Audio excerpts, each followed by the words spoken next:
Então, pessoal, vamos começar a nossa aula de hoje sobre os componentes do componente curricular e inclusão das pessoas com altas habilidades. E hoje nós vamos falar sobre o desenvolvimento socioemocional de pessoas com altas habilidades, superdotação, que é assunto da nossa terceira semana da nossa disciplina. Nessa unidade, nós vamos falar, então, sobre as questões emocionais dos alunos com superdotação.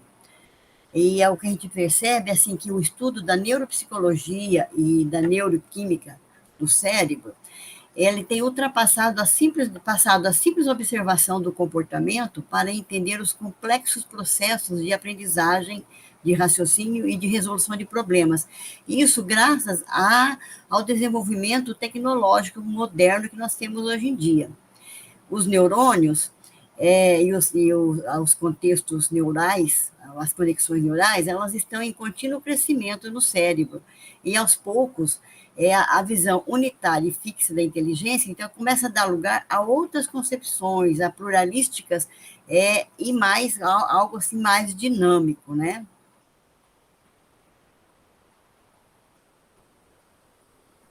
Então, vamos lá. E a maioria dos teóricos, eles concordam que a inteligência é composta de muitos fatores e de habilidades. E, então, aquela visão tradicional da inteligência, ela passa a evidenciar maiores possibilidades, compreendendo que, além dos aspectos cognitivos tradicionais, também existem os aspectos de criatividade e de personalidade. E aí, então, nós vemos que os nossos estudantes, as pessoas com altas habilidades, eles possuem muitos problemas sociais, eles têm dificuldade de socializar porque eles não se encaixam nos padrões normais, porque a inteligência deles está acima, né? Então, aí eles, no sentido ético e moral, é muito bem desenvolvido. Então, aí eles se preocupam muito com os conceitos abstratos, com o bem-estar, né, da questão do que é correto, do que não é incorreto, e também da questão do senso de justiça, injustiça, sensibilidade, então, com os problemas sociais. E tem também, assim, uma extrema capacidade de liderança. São perfeccionistas, né? Têm um autoconhecimento muito bem desenvolvido e uma elevada sensibilidade. Eles são sensíveis a tudo. E há uma perseverança e sensação de sentir-se diferente, um autoconceito elevado de si mesmo. E aí eles se inconformam se alguma coisa não dá certo. Tem um potencial muito criativo, são fluidez, flexibilidade, um pensamento independente, e também muito responsável, né? E o Resuli diz que um dos fatores que contribui para isso é o otimismo, valores, paixão por um tema ou disciplina, sensibilidade para temas humanos, a energia mental ou física, a visão e também o sentido de destino. E, por exemplo, entre os músicos, o ter ouvido absoluto significa que ele é um dote que favorece o desenvolvimento das habilidades musicais. Para os ginastas, por exemplo, o que é interessante para eles, que é imprescindível para eles, é a força, a flexibilidade muscular e a coordenação motora, que são os recursos físicos que eles precisam para desenvolver as suas habilidades dentro da ginástica. Com relação às características individuais, nós percebemos que as pessoas com altas habilidades, elas são pessoas talentosas, são mais intensas em seus posicionamentos, têm uma capacidade maior para responder a vários estímulos internos ou externos, são mais motivados, têm poder de concentração, de produção, e elas se sentem assim compelidas a buscar sempre a perfeição naquilo que estão envolvidas. Tem consciência mais aguda de si mesma, senso de justiça e demonstram senso de humor em comum. Os problemas socioemocionais recorrentes serão, então, o que? A tendência ao isolamento social, negar o próprio talento, buscar ser um neurótico em questão de perfeccionismo, e isso às vezes eles acabam se frustrando, tendo também ansiedade, né? E o que é aquilo que é as características responsáveis por essa dificuldade de socialização é que acontece que ele tem um envolvimento intenso em atividades do seu interesse. Ele é muito independente, a motivação está muito dentro de si, tem altos níveis de concentração, é precoce, tem uma complexidade, o raciocínio dele é bem complexo, intensidade de oscilação emocional, e também tem uma introversão e sempre buscando o perfeccionismo. Então, os indivíduos talentosos reconhecem a sua inteligência, reconhecem suas habilidades, o seu desempenho superior, mas, assim mesmo, eles se sentem confusos, porque eles sentem falta de esclarecimento e reconhecimento do seu potencial. Então, ele precisa de alguém que venha dar para ele assim, um suporte. Eles precisam de uma direção, porque senão eles ficam perdidos também. Existem, então, programas, né, para atendimento a pessoas com a educação educacional especializado, um atendimento educacional especializado. Mas, assim mesmo, se questiona muito. Muitos acham que o aluno participar de um programa específico, voltado para atender a especificidade dele, que ele pode se tornar assim, um menino vaidoso, uma pessoa arrogante, né, com um ar de superioridade. E alunos com características ou interesses similares, se eles forem apoiados por professores que tenham formação, que estão bem qualificados, que vai possibilitar essa interação entre eles em um ambiente estimulador, acontecerá ali um crescimento das suas competências e habilidades. Então, o Resgulli diz que o atendimento especializado de boa qualidade, ele resulta no quê? Em estudantes mais satisfeitos academicamente, mais entusiasmados com as propostas curriculares, mais ajustados social e emocionalmente. Aí também existe assim muitas coisas assim, imagens diferenciadas, né? Cria uma imagem deturpada do superdotado, então são estereótipos, né?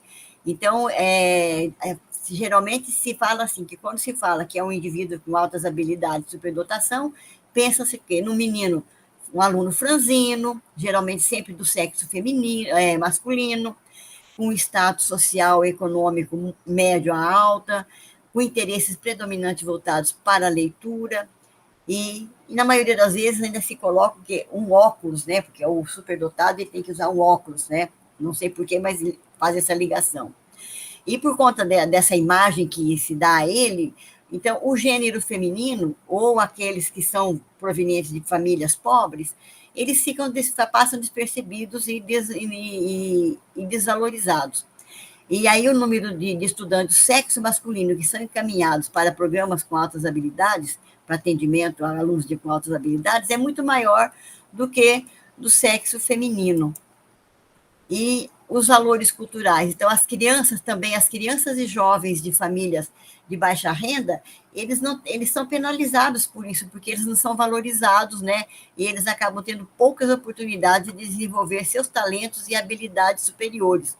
Uma outra vez a gente vê uma notícia dizendo de uma pessoa, de um menino, de uma menina ou menino, que foi descoberto lá na periferia porque ele tem habilidade para o futebol, tem habilidade para música, tem habilidade para dança e assim por diante.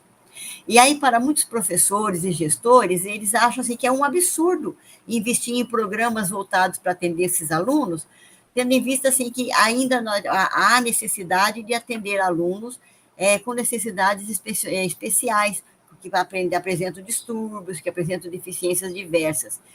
Mas a preocupação de programas de boa qualidade para atender aluno com deficiência intelectual ou física não pode deixar de lado que esses alunos que se destacam na área acadêmica ou por alguma inteligência superior deixam de ser atendidos. Então, há necessidade de atender tanto um quanto o outro. Aí, quando se fala da aceleração para o aluno superdotado, para que ele possa avançar nos seus estudos, ainda há um preconceito muito grande a esses programas de aceleração. Existem mitos associados a esta prática, porque eles acham assim, que se se acelerar muito, ele vai para uma sala onde ele tem uma idade diferenciada, ele vai se sentir solidão, ficar desajustado entre os jovens que progridem mais rápido no seu programa, e vai sentir assim, um decréscimo no rendimento acadêmico, né? Então, isso são mitos que são associados a esta prática. Mas os resultados, quando o processo de aceleração é bem conduzido, os resultados são bem satisfatórios. Aí eles apresentam também, os nossos alunos, muitos problemas sociais e emocionais. Então, eles tendem a enfrentar maior problema com essas situações e que poderão ter um impacto negativo no seu ajustamento socioemocional. Então, é frequente os alunos se sentirem pouco estimulados pelo programa, aquele programa de atendimento especial para eles, tem dificuldade no relacionamento social com os colegas, e ele acaba se sentindo solidão e procura se isolar. Mas os problemas ocorrem principalmente quando eles não têm oportunidade de interagir com os colegas com características similares. Então, quando eles não têm oportunidade de ter um programa educacional que leve em conta as suas habilidades, interesse e nível de desenvolvimento. Porque se ele não encontra apoio nisso, então ele vai ter problemas no seu desenvolvimento acadêmico, emocional e social. E então aí vem os altos e baixos. Então, os alunos com altas habilidades, eles têm características peculiares. Então, eles são muito vulneráveis, né? A vulnerabilidade dele é muito grande, né? Que às vezes eles não são bem vistos aos olhos de professores e até mesmo dos próprios pais. Então, muitas vezes as características físicas, comportamentais ou emocionais desses indivíduos com altas habilidades de superdotação os tornam mais vulneráveis à situação de bullying escolar. E o bullying, utilizado como forma de causar um sofrimento e angústia nas vítimas, encontra no superdotado um terreno fértil para ser desenvolvido, tendo em vista a sensibilidade que essas pessoas têm. E muitas vezes, superdotados, eles podem se sentir, então, fora de sintonia, eles se sentem esquisitos, ineptos, se tornam zangados, né, evidenciando a sua imaturidade social e emocional. Por isso que ele precisa ter um acompanhamento, porque o QI dele é mais avançado e ele precisa ter um acompanhamento por conta das questões socioemocionais. Então, problemas comumente associados às características das altas habilidades e superdotação exigem um olhar cuidadoso dos professores, né, e também dos pais, porque eles favorecem experiências socioemocionais conflitantes no curso de sua escolarização, quando suas necessidades não são compreensíveis. E das características socioafetivas em vulnerabilidade, quanto mais expressiva e acentuada for essa habilidade, maior vai ser o grau e a intensidade de energia apresentada e maior a complexidade de pensamento desses indivíduos. Mas existem alguns traços que consistentemente aparecem neste grupo, que variam de intensidade de acordo com o nível de habilidade de QI, que são encontrados, e se não são reconhecidos e trabalhados, pode colocar a criança assim, em risco socioemocional e vulnerabilidade. As crianças superdotadas também elas enfrentam desafios, muitos desafios, dentre eles a questão do perfeccionismo, procrastinação, eles têm muito estresse, dificuldade de se relacionar com irmãos, com colegas, porque os pensamentos não são iguais, assincronismo, expectativas do adulto, né? Então ele fica muito assim querendo atender às expectativas dos adultos, né? Vem também a questão do isolamento social, conflitos de identidade, né? Então, o seu controle interno e a necessidade de autorrealização e empatia, a questão da justiça, né, e a preocupação moral que ele tem com os outros, também o grande senso de humor e o desafio, eles são muito desafiadores com as autoridades, com os professores. Então, quando esses sentimentos são bloqueados, a criança pode ter dificuldade em processar o que aprende. Então, porque a aprendizagem, então, ela não é um pensamento meramente cognitivo, mas é um processo que se interlaça com o funcionamento emocional dentro de um contexto peculiar. E as características pessoais das altas habilidades, então, se elas não forem bem gerenciadas, bem atendidas de uma forma adequada, elas podem levar ao estresse e à vulnerabilidade.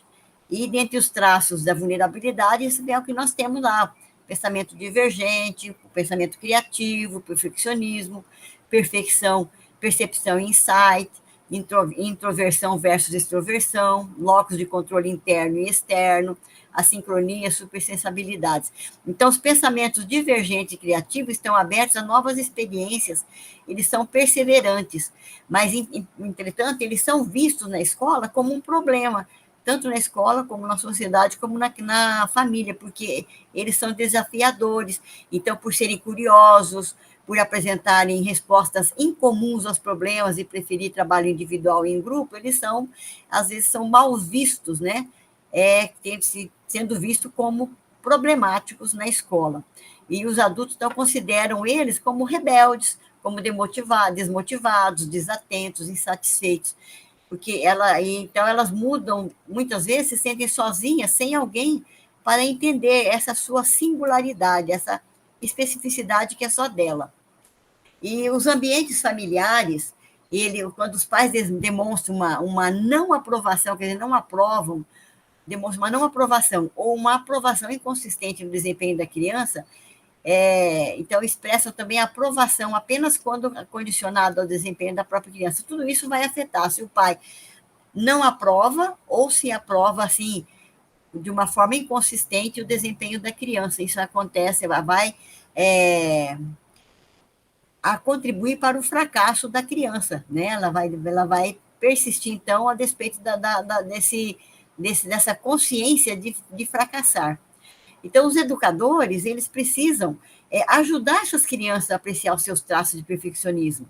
Precisa permitir para que esses perfeccionistas, que eles possam desenvolver suas perfeições naquilo que eles acham importantes. Então, manter altos padrões para si mesmo, não, e não para os outros, e focalizar no próprio sucesso.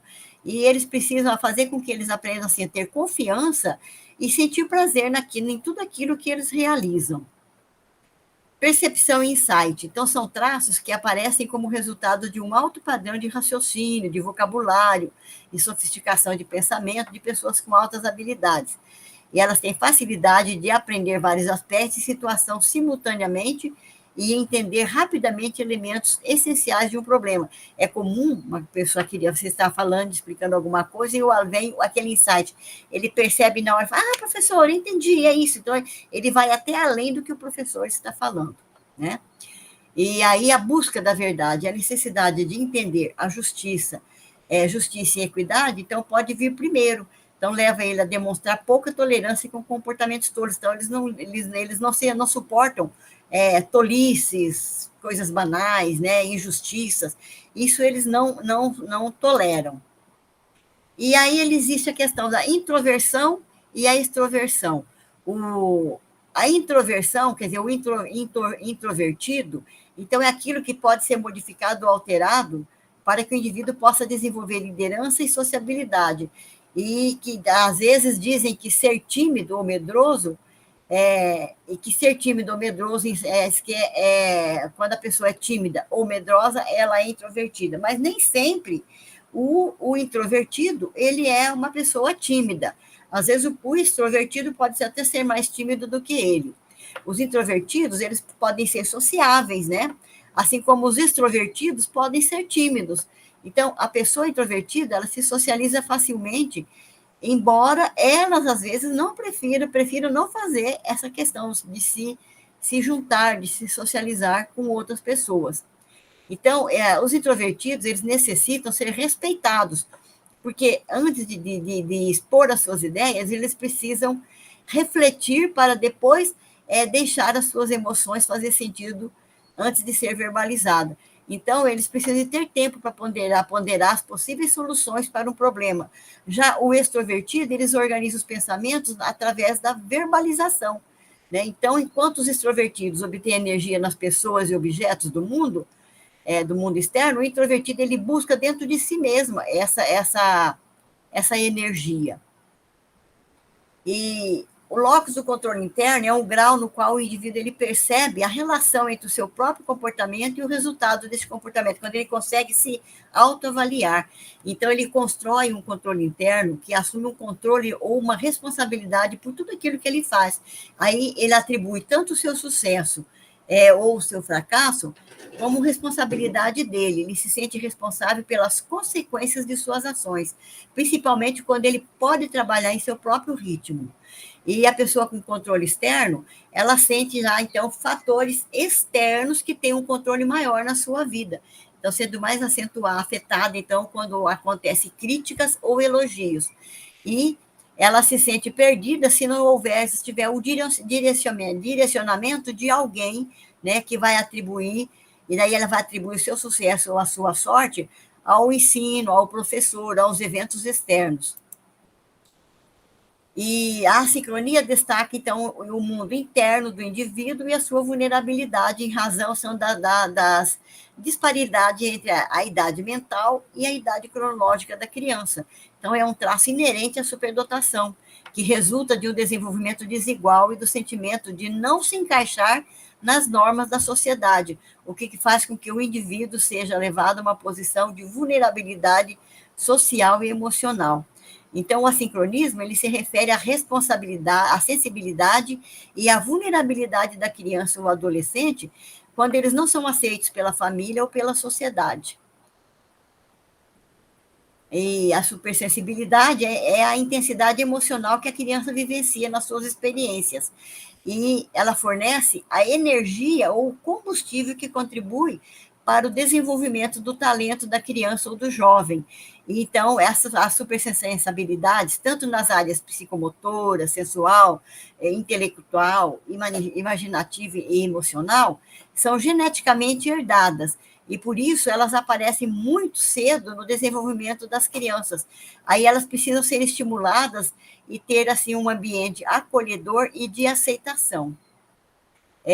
As supersensibilidades, enquanto traço de personalidade, elas não são valorizadas socialmente, porque elas são percebidas apenas como nervosismo, como hiperatividade, como ansiedade, como temperamento neurótico, como emotividade excessiva, né? Então, são traços que a sociedade acha difícil de conviver. E essas crianças precisam ser entendidas em suas singularidades. E é porque elas devem ser desafiadas e ter oportunidade de decidir as tarefas que exigem um maior esforço mental, ter um ambiente acolhedor e oportunidade de expressar os seus sentimentos. As vulnerabilidades sociocognitivas, elas não aparecem necessariamente em todos os estudos, as pessoas que têm altas habilidades, mas na maioria das vezes elas surgem da discrepância entre o seu nível de desenvolvimento e as expectativas da sociedade. Então, o grau de vulnerabilidade vai diminuindo à medida que essas informações sobre as necessidades das crianças talentosas se tornam mais difundidas e elas passam a ser entendidas, compreendidas pela sociedade. Então, é preciso ter o compromisso de criar situações de apoio para ajudar essas crianças a aceitar as suas altas habilidades. Então, nesse apoio vai incluir o quê? Programas educacionais apropriados, uma educação afetiva bem sistemática, treinamentos de habilidades sociais, desenvolvimento de autoconceito positivo, esforços planejados para adaptação e enriquecimento curricular, e ainda precisa de adultos e mentores que venham agir como modelos, fornecendo orientação e acolhimento, porque sem essas vias não há possibilidade de ter um bom desenvolvimento nessa pessoa. Deixa eu parar aqui. Então, gente, é isso. As pessoas com altas habilidades, superdotação, eles têm uma sensibilidade muito grande, então as questões socioemocionais deles assim, bem avançada. E a necessidade, então, de um acompanhamento, de compreensão, de entendimento, aí a necessidade, como nós falamos, de ter professores, profissionais preparados para esse atendimento, que precisa de ter uma visibilidade maior dessas pessoas preparadas para acompanhá-los, para identificar realmente esses alunos e fazer o acompanhamento, fazer a direção, direcioná-los para atendimentos diferenciados, porque eles precisam de psicólogos, eles precisam de um atendimento específico com psicopedagogos, né? Enfim, eles precisam de ter atendimento também clínico, não apenas o pedagógico, mas também o clínico, e, além de tudo, um trabalho com a família e com a sociedade para a compreensão de todos. Essa semana nós estamos tendo a prova, a avaliação parcial, né, que está sendo realizada essa semana. Aproveite esse final de semana prolongado, né? Aproveitem para fazer suas tarefas, suas atividades, façam com calma, leiam com calma cada questionamento, reflita antes de responder, faça sua avaliação, tá? E assista os vídeos, leia os textos direitinho, e na próxima semana a gente se encontra no nosso último encontro, na próxima quinta-feira, tá bom?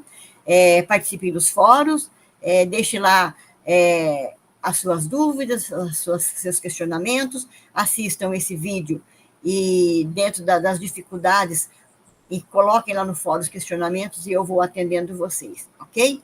Tenham um bom final de semana e até a próxima semana. Vou parar a gravação, ok?